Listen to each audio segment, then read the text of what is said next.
मेरे 90% ब्राह्मण बंधु और समस्त देश भर में सदाचार, शिष्टाचार और प्रेम और एक दूसरे का सम्मान और आदर करने वाले सभी देशभक्त साथियों,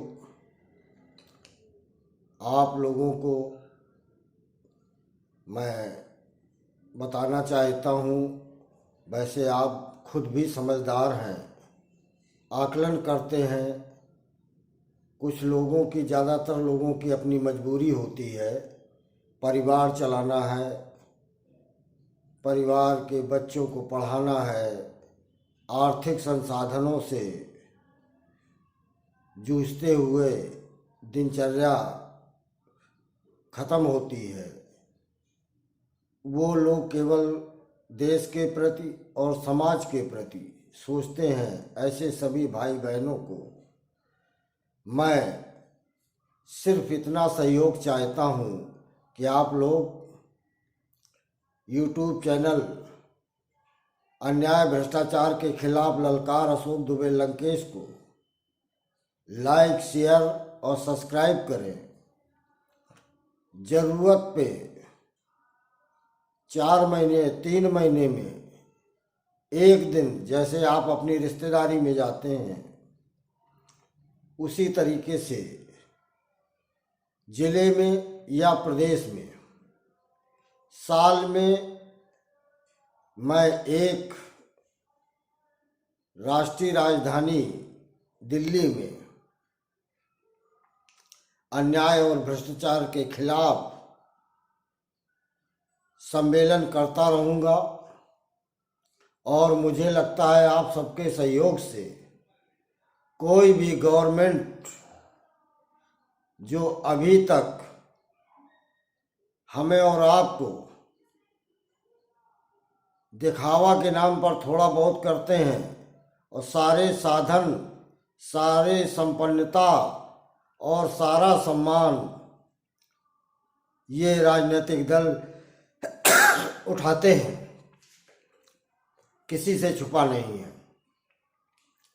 राजनीतिक दल के नेताओं की बिना व्यापार किए आप देखेंगे कि वो काफ़ी कुछ पैसा एकत्र कर लेते हैं और उनकी तरक्की बिना व्यापार के होती जाती है। कुछ परसेंटेज लोग उन्हें सहयोग देते हैं, लेकिन अधिकतर काला धन ही वो इकट्ठा करते हैं।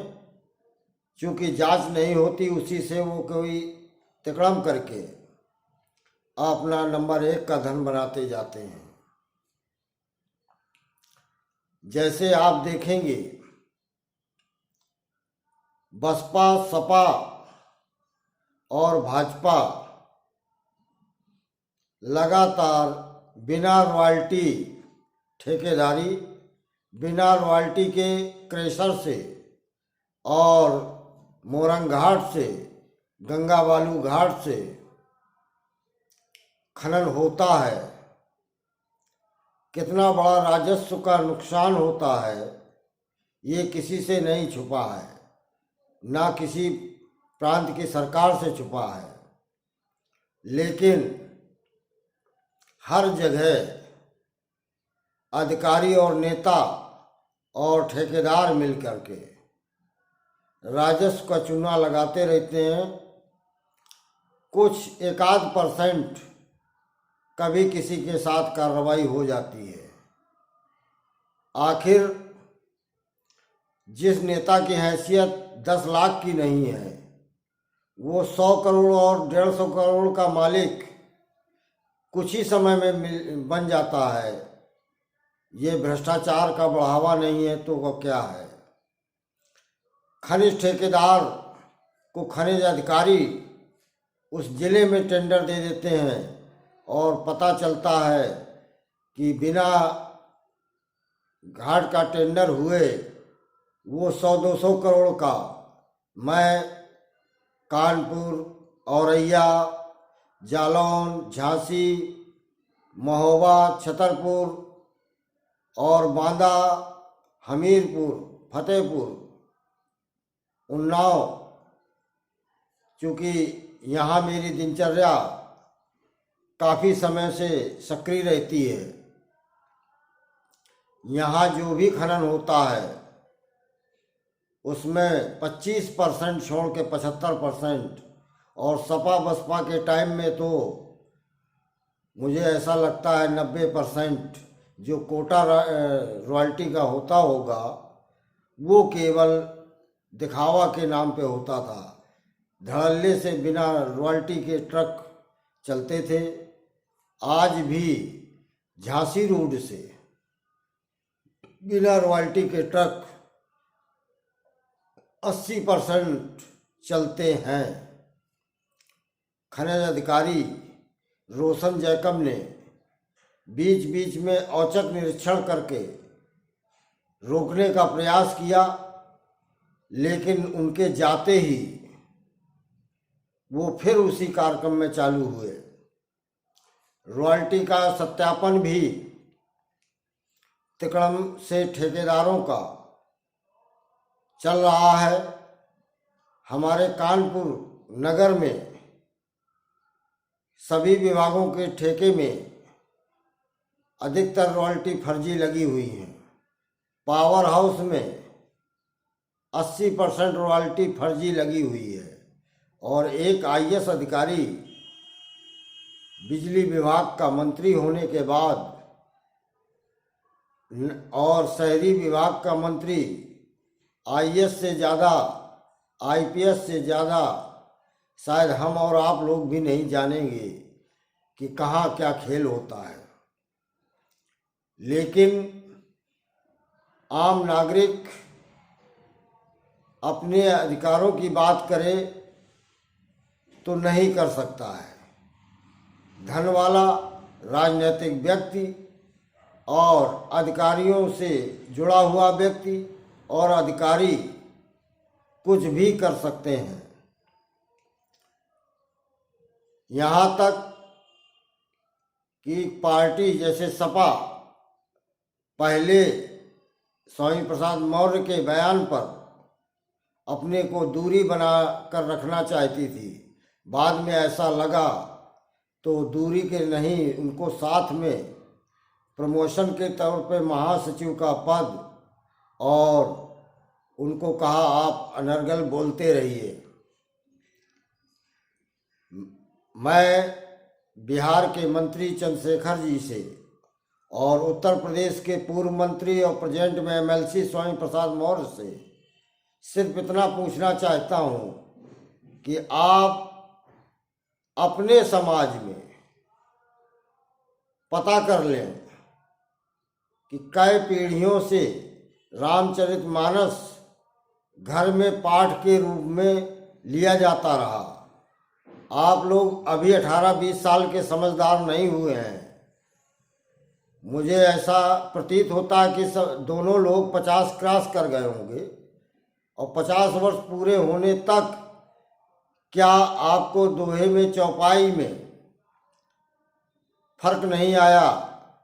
और अगर पढ़े लिखे हैं आप, शायद बिहार के प्रोफेसर हैं, और ये भी हो सकता है, मुझे जानकारी नहीं है, ये भी कम से कम ग्रेजुएट होंगे, ऐसा मुझे लगता है। आपने अपनी बात रखी।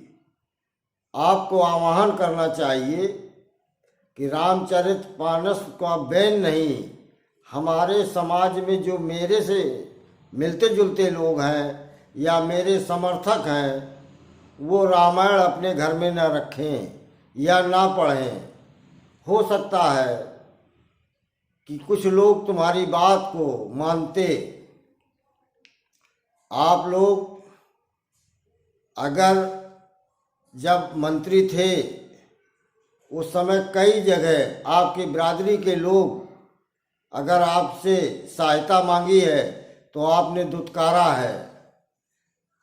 आम जनता के अन्य बैकवर्ड साथी या ST के साथी तुम्हारे पास अगर गए हैं तो तुमने अपनी हेकड़ी बघार करके उसको डांटा है। समानता का अधिकार अगर कहते हो तो समानता के अधिकार के आधार पर बोलिए।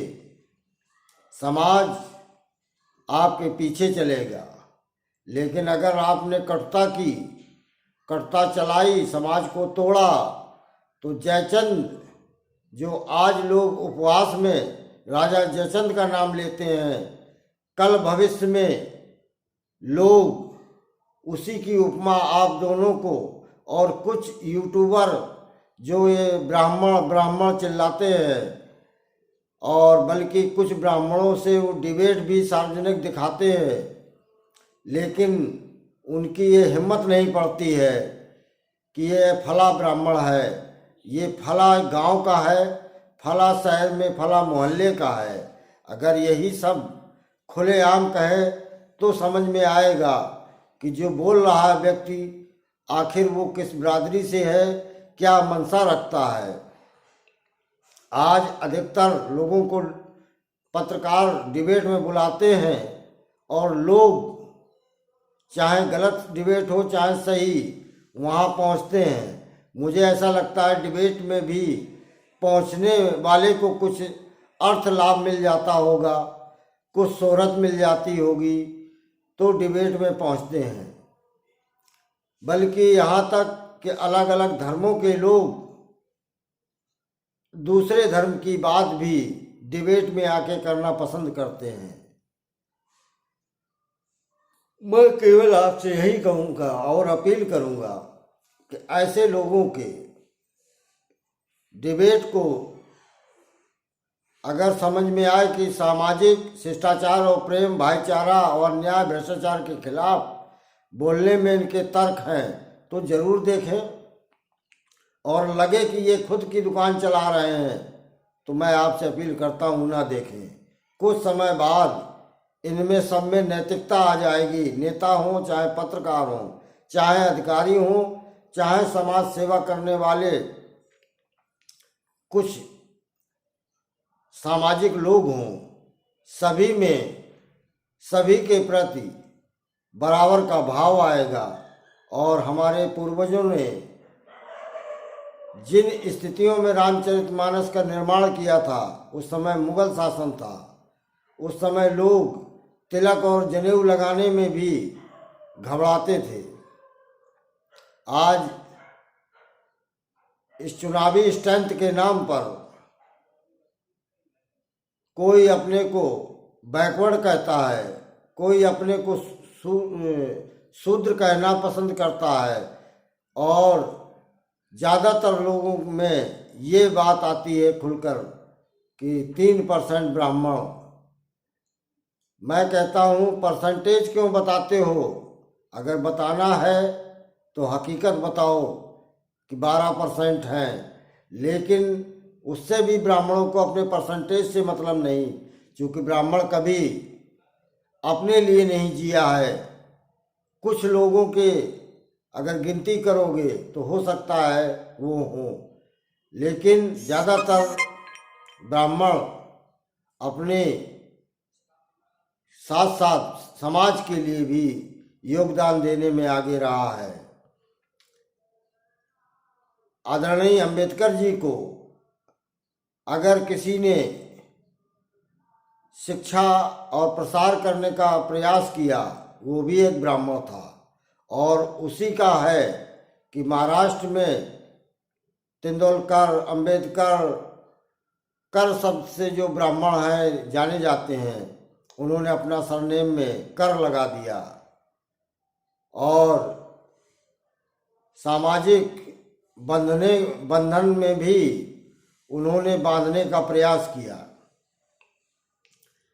उसी समय वो 10 साल का रिजर्वेशन क्यों करते? उनको ऐसा लगता था 10 साल में बदलाव हो जाएगा, लेकिन गवर्नमेंटों की पॉलिसी के आधार पर, जैसे नेता का लड़का नेता होता है, अधिकारी का लड़का अधिकारी होता है, पूंजीपति का लड़का पूंजीपति होता है, सभी को बराबर अधिकार नहीं दिया गया।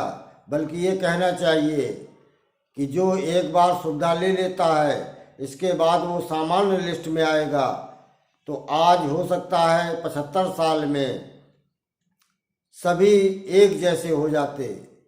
आज अगर सबसे ज़्यादा दयनीय स्थिति में कोई अगर है तो आदिवासी समाज है, और उसको भी राजनीतिक लोगों ने अपने हथकंडे में उनको उसी जगह रखा है, जबकि उनके जितने साधन प्रांत और केंद्र सरकार के द्वारा उनको चाहिए वो पूरे उनको क्यों नहीं मिलते। ये बड़ा भ्रष्टाचार है।